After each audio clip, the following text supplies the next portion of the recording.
Welcome to the News9 Plus Show on the world's first news and current affairs OTT platform, News9 Plus. A year ago, Bollywood's epitaph was written. A series of flops spelled doom. But while Bollywood was tanking, the South was rising. Films like Pushpa, KGF and Vikram not only raised the bar for audiences, but also broke the box office. And then something interesting happened this year. After a series of Bollywood flops comes a series of Bollywood blockbusters which rewrote the script. Jawan, Pathan, Gadar 2, it's the most profitable year for Bollywood ever. Over 11,000 crore at the box office. Bollywood, it seems, has discovered its animal spirits. And along comes this film called Animal. Sandeep Reddy Vanga's film is this year's monster hit. But more than that, it's also divided public opinion. Joining me to discuss this box office beast, this animal, is Ram Gopal Varma, a director who's no stranger to controversy. He's literally birthed a new wave in the Hindi cinema industry. Ramu Garu, welcome to the News9 Plus Show. Hi Sandeep, hi. The highest grossing A-starer of all time, Animal has gratuitous violence, misogyny, multiple bad characters. There are calls for it to be banned. Has Sandeep Reddy gone where even Ram Gopal Varma has feared to tread? See, there are 2 points to it, what you're asking me. See, one is, I don't think I've ever done something anywhere near. See, though I might have made realistic films and things, I still pretty much followed a template. Like there is a hero, there's a good, there's a bad, there's a villain, and there is a certain moral aspect to it. I think more or less if you take my first film, Shiva or Company or Sarkar, all of them had that, What Sandeep has done, I think he just destroyed that. He just threw it into the trash can, to be more correct, So now the question is whether that should be done. Whether that should have been done or is it correct to do that is the whole point. Because most of the time human beings, they want to be in a comfort zone. They just follow what they've been told at a certain point of time. When someone suddenly steps aside or takes a U-turn or comes in an opposite direction, it disorients you. Kind of that is what a rebel does. If someone is fighting the establishment, he's called a rebel, and Sandeep Reddy is that, Right. So I think which is the reason why, like what you were mentioning, there's so much of divided opinion. People who love animal, people who hate animal, people are calling to have criminal action against the director. Some people are going to that extent, and today I heard some member of parliament also has raised an objection. But all that proves one point. Why? What proves that point is, like the filmmaker Editor Line said, a really effective film is not about being liked or disliked. It should be discussed, debated, and argued about in terms of both support and anti this thing. That is what, and I don't remember the last time a film has done. Right. Now the interesting point is all the people are talking. They could be just in maybe a couple of hundred, or maybe if you don't take all the tollers into account, But the film's tremendous box office is proving, one is it has got the disadvantage of too long a film, and then which is eating into show timings, which means lesser number of shows, and then there's a A certificate, and violence generally is believed by the film industry that it will keep the family audience off the theaters. Against all those odds, if it is more or less going to be the biggest hit of all time, the way the numbers and the speed at which it is going, now the interesting question is, Sandeep has made the film for the audience and they seem to be loving it. Now, who are the couple of hundred people who have a problem with that? That is the point. But I read your, and that's true. It's an adult-rated film, and it's the highest-grossing adult-rated film of all time in the industry. Not even highest-rated adult film of all time. It is for sure going to cross every film what you mentioned just now. Right. The collections are going to cross all that. No, and it's not just about It is a hit in A. It is a hit in UAU and everything. Yeah. Right. You know, I was in college when Shiva came out, and we all remember, we were all looking at each other when the character bends down and picks up that cycle chain, and the kind of violence that we saw over there. And then many years later, when we saw Satya, I remember the best review of Satya came from a friend of mine in UP, where he says that, bhai, he's got the sound of the gunshot absolutely right. Guns to aise hi bachte. You know, thack, thack. It's never dishkya, it's thack, thack. And then you have a film like this, which is like a Quentin Tarantino moment. Isn't this a Quentin Tarantino moment that Bollywood is going through? Yeah, I would probably the nearest, but I would also somewhere put even Scorsese in that, because for me, the protagonist, the last time I saw a character with the director himself is not being judgmental about his Wolf of Wall Street, of Leonardo DiCaprio's character, where is immoral, this is bad, but yet you're fascinated to see him for the whatever time is on the screen. So I would like to think it's a mix of Scorsese and Tarantino. Right. And now you have Swanand Kirkare, who said that this film will determine the future of Indian cinema afresh in a different, terrible and dangerous direction. Why? I mean, the difference between all the other films that we've mentioned is this character is evil. I mean, and I think one of the titles that Sandeep Reddy was discussing for this was, I think it was called Devil or Demon or something like that. So this fascination with a morbid character like this. I mean, I don't like the word morbid, I would agree with. But the whole point here is there are two things. Art is eventually a reflection of society, right.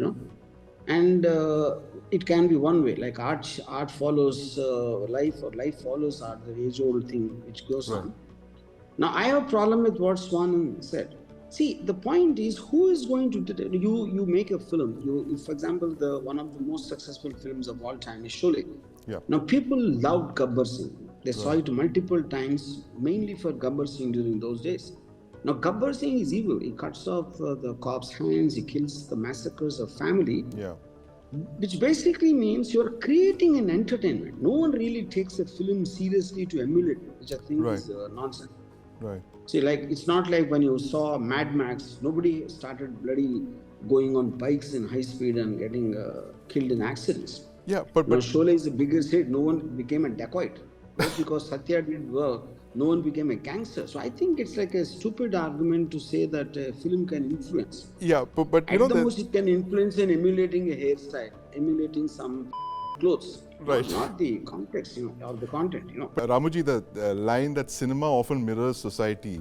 Now, just last Friday, exactly a week ago, you have a fairly well-made film on Sam Manekshaw. He's an iconic Indian soldier.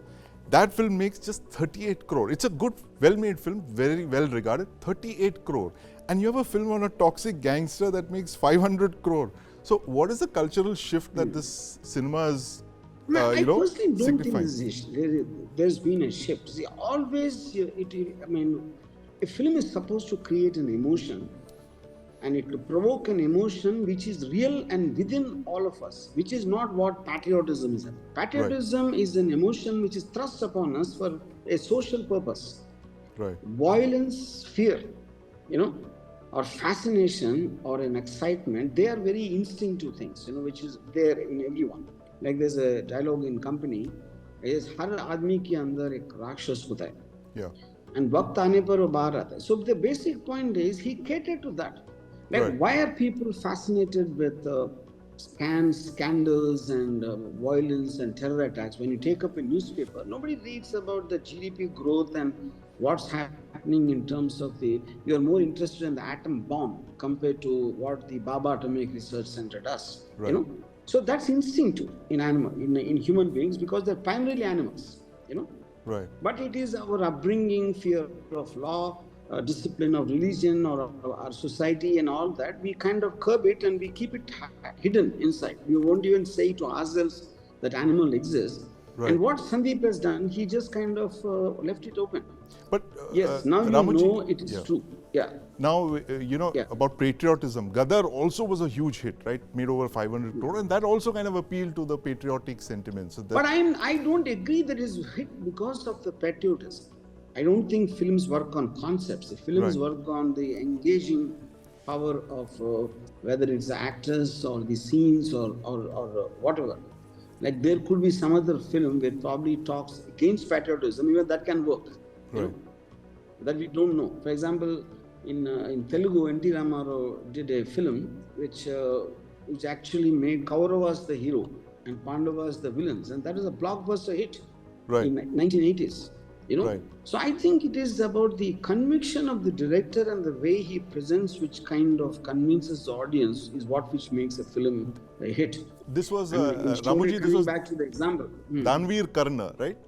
NTR's film where Yeah, Karna Danveer is Karna. Danveer Karna. I've seen that. Yeah, it's a Yes, great yes, film. yes. He plays multiple Yeah. roles in that. Yeah, but he plays the main guy. He made hero is Duryodhan. Duryodhan. First time and only time it happened. Yeah. But talking of Duryodhans, now one big criticism of the film, why a lot of critics have hated, is the fact that the misogyny in this film, right? And I was just looking at the NCRB data. Now, crimes against women have increased. There's a 4% increase in crimes against women. 4 lakh cases have been registered. Cruelty by husbands or relatives, is the predominant factor, 31% of cases. And you have a film like Animal that kind of glorifies this. You have a guy who's, abusing his wife, carrying on with extramarital affairs. There's nothing really nice about him. He's not a family man. Yeah. Now, So aren't we glorifying? Yeah. My point, first of all, I don't agree with the word glorifying. The fact is, he showed a certain character, a set of characters, the way they are. Now, are we saying they don't exist? Of course, we know. The answer to that you gave me just now, quoting all the statistics. No. Now, he is telling the story of one such set of people. Right. Okay. One such kind of a guy. Now, what you think or don't think about that person is an individual choice of any guy sitting in the theater. Which is what it amounts to. Now, each of them have their own individuals, and you can't generalize them by making a statistical number of how many lakhs of people are getting affected. What I do not agree with is somebody will see Animal and then they will become that, like that. That is an inherent thing in that person and the set of circumstances around those people. Now, why would someone actually would have fallen in love in the first place with a person like that? Right. It's not that he ever kept it a secret. The kind of person, he never lied to her. It's very, very evident the kind of a character Ranvijay is. So I think if you are telling the story of such people, whether reading about something like that in a newspaper or hearing a report in a news channel, all of them are eventually a part of life, what's happening around. And this just happens to be the story he told of people like that. And which is what I said, he's not being judgmental. He's not saying independently he's a bad guy. He's just telling his story, which is what Scorsese did in Wolf of Wall Street. Last year we had this conversation when a whole lot of South Indian films are doing exceptionally well. There's a common thread running through all of these films, whether it's RRR or it's KGF, Vikram, and now Animal, is the angry young man. All of these characters are angry, they're negative. So is this in a sense the rediscovery, the return of the angry young man? No, it's not true. I'll tell you why. See, actually, South cinema predominantly always, right from the beginning, was copying Bollywood in the context of the so-called angry young man. Right. Most of N.T. Ramarao and Rajnikant and all Chiranjeevi, all these guys were doing remakes of Amitabh Bachchan's films of the 70s, And at some point of time, when in the 90s, when the music companies came, like Tips and T-Series and all that, they started making films as vehicles to sell songs, like the music, That is when a new wave came in Hindi industry, they changed and they stopped making the angry young man. And the romantic heroes like Shah Rukh, Amir and Salman and Maine Pyar Kiya, those kind of films came. Pretty much it was there for the next 20 years or so before Amir experimented with Ghajni and Salman with Wanted. Right. That also they thought it was just one of the thing. But what really shook them, even Bahubali, because it's got an extraordinary scale, it was not taken as a conventional cinema. That is also like, it can happen once in a blue moon. But KGF 2 is what I think shook everyone. So that Right. that is not an extravaganza like what Rajamouli did, Yeah. Then in quick succession, those films to come. So they are not returning to the angry young man. To answer your question, they always only relied upon angry young man. All South cinema never changed from that thing, which is the reason why these Pawan Kalyans and Mahesh Babus, all of them became such big stars comparatively to the thing, is because of the roles they do in these angry young man masala films. Right. But the masala films came back to Bollywood, like which we see it in a Jawan or a Pathan, is because they realized that the South is making bigger hits because they're following that. So they came back to Bollywood. It's not like they didn't come back to South. The South always they were the same. Right. But I don't think Animal falls in that category also. Still, the masala hero or the so-called whatever you call angry young man, he works for the good. He kills only the bad.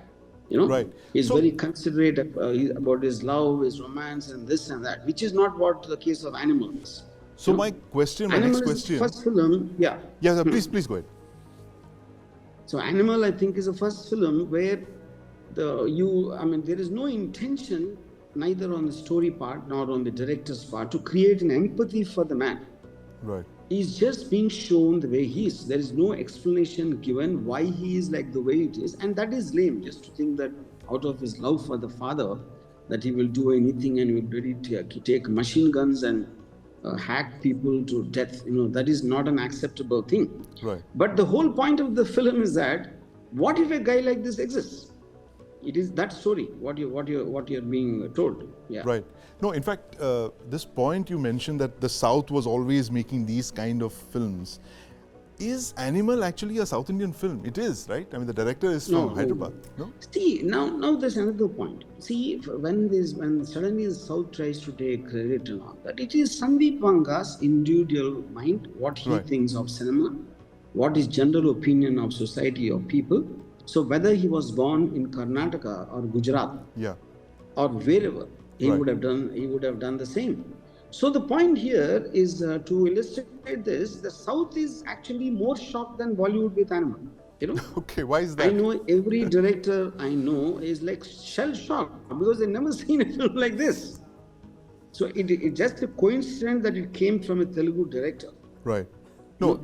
But it is Sandeep Vanga's thing. It is not South film. It is Sandeep Vanga's film. It is not a Telugu film. It's not South film or anything. And knowing Sandeep as a person, I would like to believe he would do this no matter which state he came from, even if he's born in Bombay also. But Ramuji, this film and in fact a string of other films have kind of shaken our belief in what we thought was Bollywood. Bollywood back in the day when I first met you was, for me, it was pin code 40050 to 40053, which is Bandra to Andheri West, right? And now what you're seeing is directors coming out of, that people hadn't heard of, like Nelson Dilip Kumar, Sandeep Reddy Vanga. They're coming from south of the Vindhyas increasingly. And the biggest films, Rajamouli for instance, they're all coming from the south. So in a sense, are we looking at the birth of a new kind of cinema in India, which transcends boundaries, states, cities? Yeah, I mean, I would like to believe that it pretty much started. Maybe if you take Bahubali as the beginning and KGF kind of solidified it. But I would still like to believe, see, the point is everyone in South makes only those kind of films and not all of them work. Right. If you take, there is about 150 films being made in each language, in Telugu and Tamil and Kannada and Malayalam. What reached the so-called pan-India or working in Hindi, they would be hardly a handful at the end of the day, in years, I'm saying. I don't think more than 1 or 2 films come in a year from there. And then, apart from that, now you are talking about the directors who are from the South because they've always been doing that. That's what I told. Right. I don't know if a single Hindi film director in today's times, I'm not talking yesteryear times, who kind of believed in this so-called hero, masala, or this kind of catering to the front benchers and not having logic and just to create constant cinematic highs. That kind of a template is something which no one really had the conviction in Bombay, because all of them either they are in South Bombay, they're educated and they've come from America and they don't even know what the masses are. Right. Interestingly, if you look at it, most of the directors in South, they're very uneducated people. That's a very interesting thing. That could be the reason they're so rooted and they know exactly what the man on the road feels, because they actually feel it, you know. So they are not so much well versed into English films and this, and that is the reason I think they understand the pulse of the masses probably more than educated guys who came and who grew up on films from Hollywood films and something like that. Right. But even after all this, I would still think Sandeep is again completely aside from. He's not like one more of the South directors, not at all. Right. So I would just want to repeat it once again. All the directors what you mentioned from the South, they are as shocked as anybody with Sandeep Vanga's Animal. Okay. You know, many years ago, Anurag Kashyap, who's another person who's very rooted in the ground. He comes from, you know, North India and a small town in North India. He told me that, you know, my mentor is Ram Gopal Varma. A bit like Eklavya though, from a distance. But I couldn't help but notice this bromance that you've had with Sandeep Reddy on X, formerly Twitter. So who's the heir to Ram Gopal Varma's cinema, this Ram Gopal Varma formula of filmmaking? Is it Anurag Kashyap or Sandeep Vanga? I know. I would think Anurag is more closer to Sandeep. You know, in terms of probably, I would like to believe. To say it in a cliche, I think Sandeep is a highly commercial version of Anurag Kashyap. I would think, you know, because the darkness of the film, the darkness of the characters, and very in the face kind of trying to, which is something I have never done actually, you know.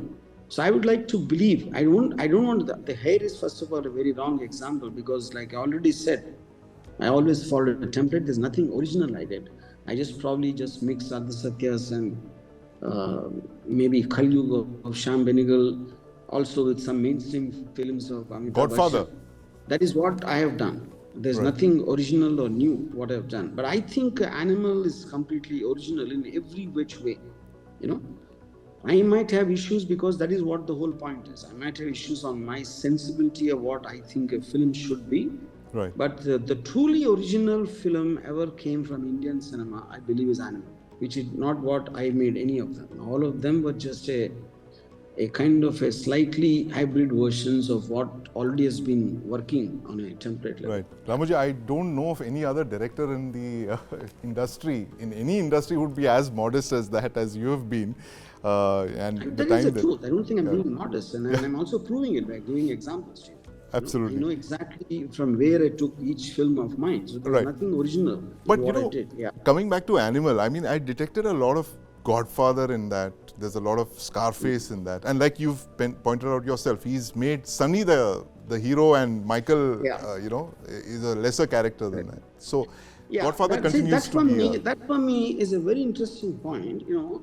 I remember, when you're reading a book or when you're actually watching a film, you kind of take the characters the way they're given to us and how much of them are being shown in the length of the role and their importance to the story. So many of those factors will make you kind of help you make a final decision. Now, I remember a line in Godfather, in a chapter when he describes a character called Luca Brasi. He says, from 1935 to 1937, the name of Santino Corleone sent shockwaves through the underworld. But even he, in sheer terror, reckless was an awesome man called Luca Brasi.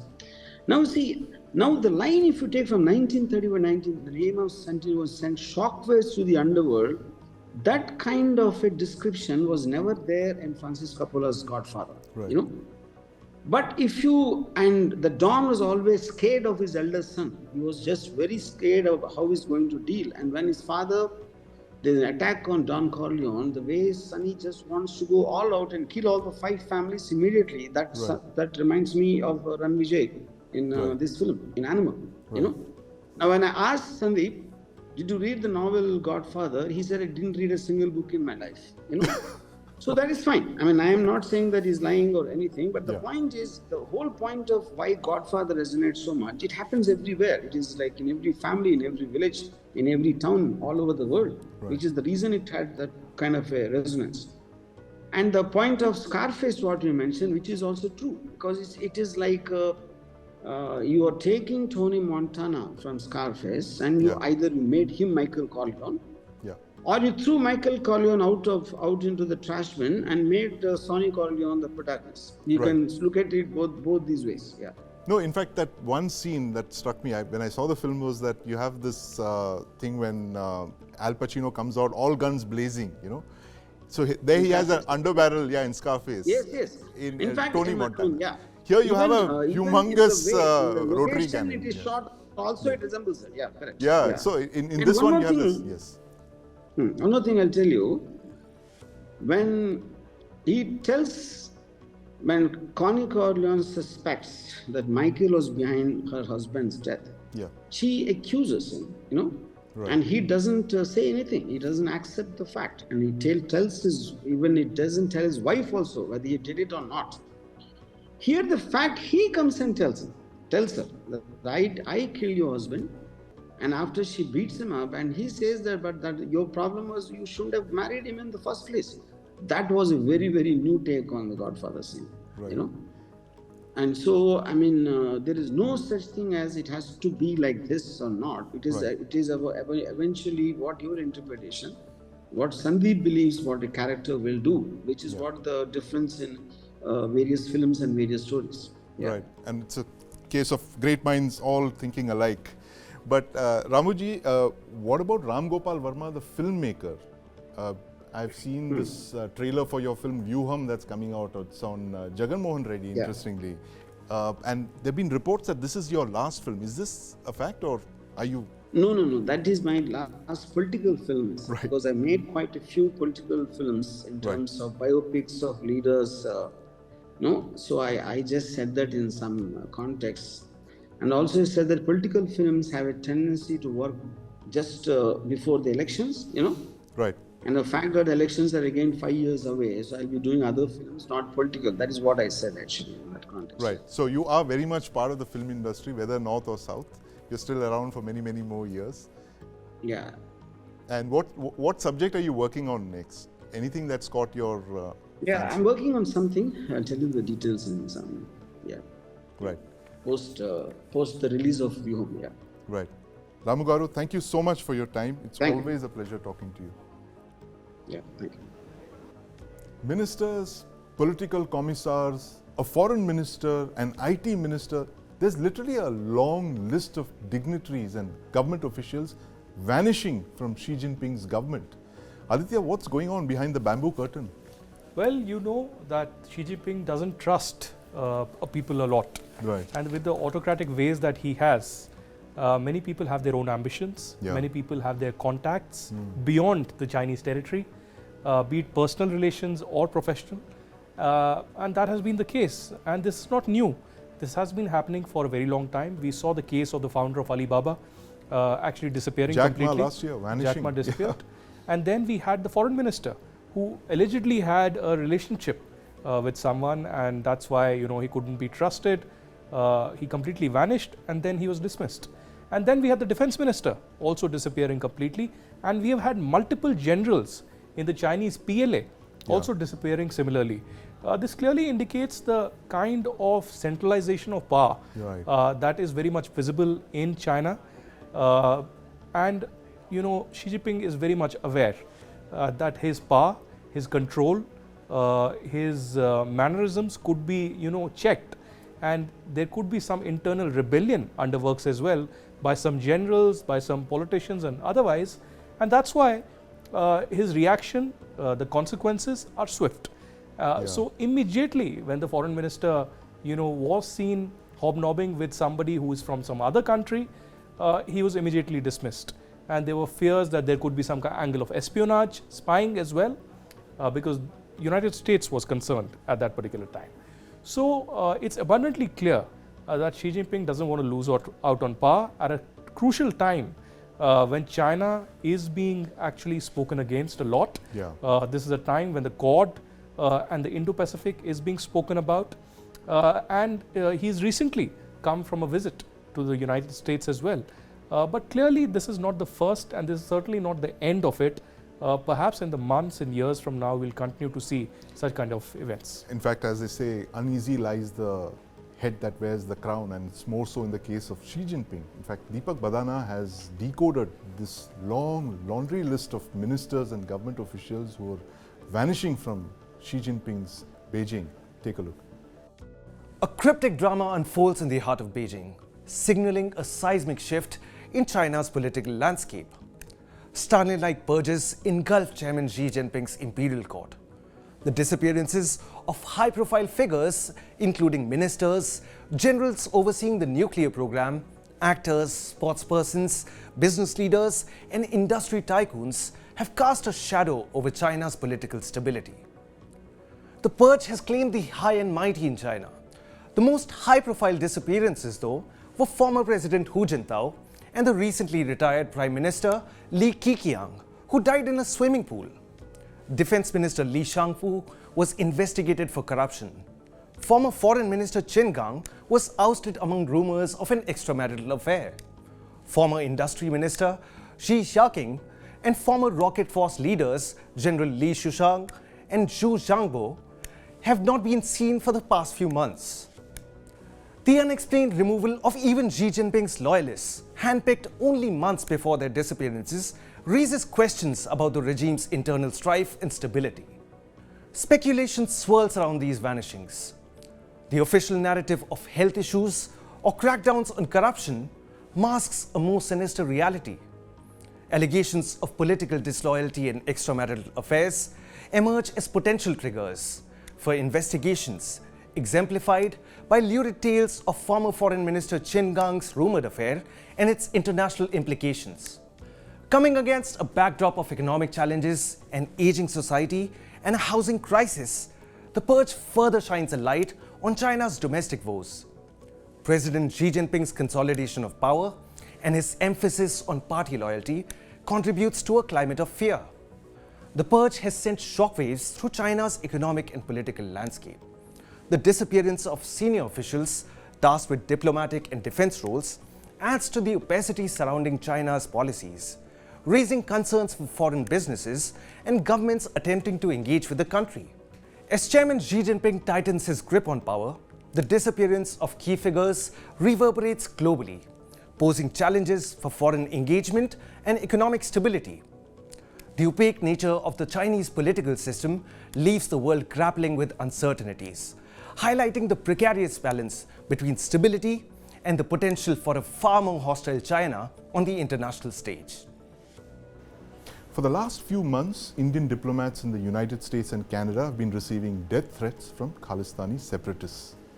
Now, one of these terrorists, Gurpatwan Singh Pannu, posted the names and photographs of these diplomats, literally inciting action against them. Foreign Minister S. Jaishankar denounced this atmosphere of intimidation against Indian diplomats in Canada. He said that death threats to our envoys cannot be taken lightly. Aditya, you broke the story on the murder of an Indian diplomat. What's the latest on this? Well, the latest is that this is a 40-year-old murder that we are talking about. Many ask that why bother about a killing that happened in 1984? Well, we have to bother because justice was not done. The main perpetrator, the main person who was responsible for pulling the trigger on Ravindra Matre, Indian diplomat, the very first Indian diplomat who was killed on an outstation assignment in Birmingham, UK, is on the run. And we, over the last many months, have investigated this threadbare. This started a few months back where we found a tip-off about the main killer who's been on the run for the last 40 years, and his behavior clearly indicates that something is suspicious. I spoke to over the last 4 months with a lot of his friends, a lot of people who have interacted with him over the last 2 decades, and they say he's not on social media. He doesn't like to be photographed. But he's alive and well, and he's and alive in Pakistan. and well, and he tells his friends to not circulate his photographs, not give his contact details out, and he fears for his life. He thinks that either he'll be killed or he'll be arrested or extradited. So clearly, it seems that there is something that is wrong. He's hiding away, And immediately after the murder in 1984, he initially flew to Netherlands and then fled away to Pakistan and now stays in Kotli of Pakistan-occupied Kashmir. Right. But the main angle here is that over the last 40 years, neither the UK nor India bothered to bring to justice the perpetrators. Yeah. And that brings me to the question that if we do not want to send out a message, what kind of a message are you bringing to the people? Exactly. Today, the Indian diplomats that are being threatened, it's only happening because at that time we gave a long rope and we looked the other way. Absolutely. In fact, I remember what Vikram Sood, the former RAW chief, had mentioned in one of your documentaries, where he said that nations that want to be taken seriously must have long memories. Absolutely. I think he was talking in terms of cases like this, which we suddenly decided to give up on and not investigate. But let's listen into what the High Commissioner to London, Vikram Doraiswamy, had to say about our story. As far as the record tells us, he was leaving work on that fateful day. He had stopped off to buy a cake for his daughter. It was her birthday. And as he walked out to take the bus that he always took at 5:30 p.m. To get home, he was grabbed and bundled into a car by 4 assailants, who then took him away and held him at detention. And within 3 days, they shot him dead. They shot him at close range with 2 bullets. He was a father, a diplomat, a mild-mannered, inoffensive man doing his work, and he was brutally killed here in the UK. Unfortunately, as far as we're aware, the main perpetrator, the person who was believed to be responsible for shooting Mr. Matre, according to the few who were arrested, remains at large. A couple of others were arrested many years later and were eventually released, sadly, because they were able to make a suitable case, at least that the court found convincing here.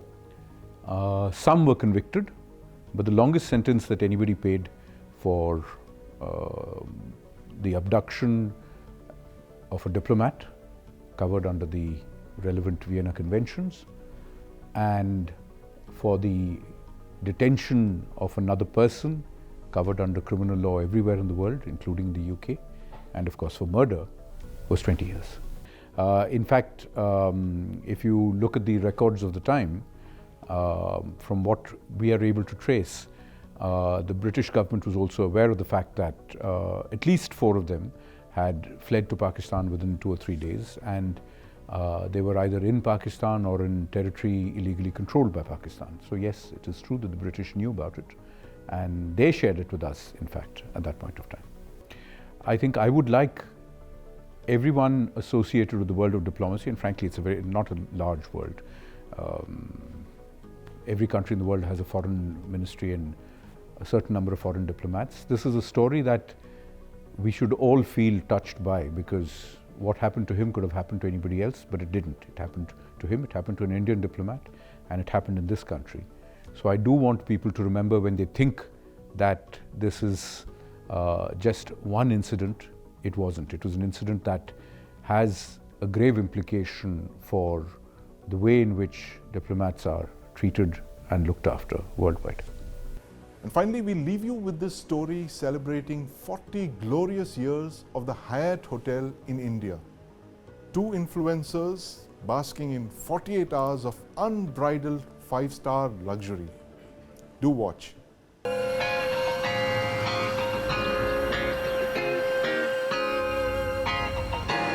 My favorite city, Delhi. Hi guys, my name is Sohani and I am a fashion and lifestyle content creator. I have been born here, brought up here, college, working, everything here. Now let's talk about my friend Bhavi. I'm Bhavi Dhillon Sehgal, event curator and food and lifestyle influencer, a proud Sardarni from Delhi. We are planning a staycation with Hyatt Regency in Delhi. 48 hours, we are going to be together and explore Delhi in our way. ये Delhi है मेरे यार, बस इश्क मोहब्बत और प्यार.